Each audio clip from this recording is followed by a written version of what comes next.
తెలంగాణ రాష్ట్రాన్ని క్రీడా హబ్ గా తీర్చిదిద్దేందుకు సీఎం రేవంత్ రెడ్డి కార్యాచరణ ప్రారంభించారు. నేడు హైదరాబాద్ లోని హెచ్ఐసిసిలో ప్రతిష్టాత్మకంగా నిర్వహిస్తున్న స్పోర్ట్స్ కాన్క్లేవ్ తెలంగాణ నూతన క్రీడా విధానాన్ని స్పోర్ట్స్ పాలసీ ఆయన అధికారికంగా ఆవిష్కరించనున్నారు.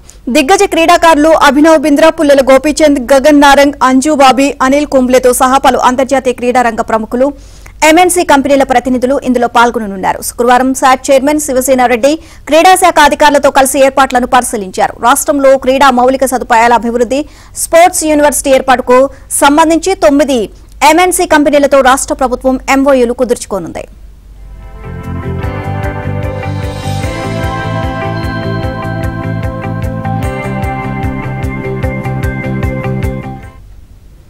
సీఎం రేవంత్ రెడ్డి నిన్న ఢిల్లీ వెళ్లారు. అక్కడే విజ్ఞాన్ భవన్ లో ఏఐసీసీ అనుబంధ చట్టాలు, మానవ హక్కులు, ఆర్టీఐ విభాగం, రాజ్యాంగ సవాళ్లు, దృక్పథం, మార్గాలు థీమ్ తో నేడు నిర్వహించే మెగా ఈవెంట్ లో ఆయన పాల్గొననున్నారు.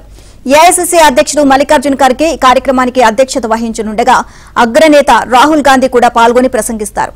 అలాగే కాంగ్రెస్ పాలిత రాష్ట్రాల ప్రస్తుత ముఖ్యమంత్రులు, మాజీ సీఎంలు పాల్గొనడంతో పాటు ప్రసంగించనున్నారు.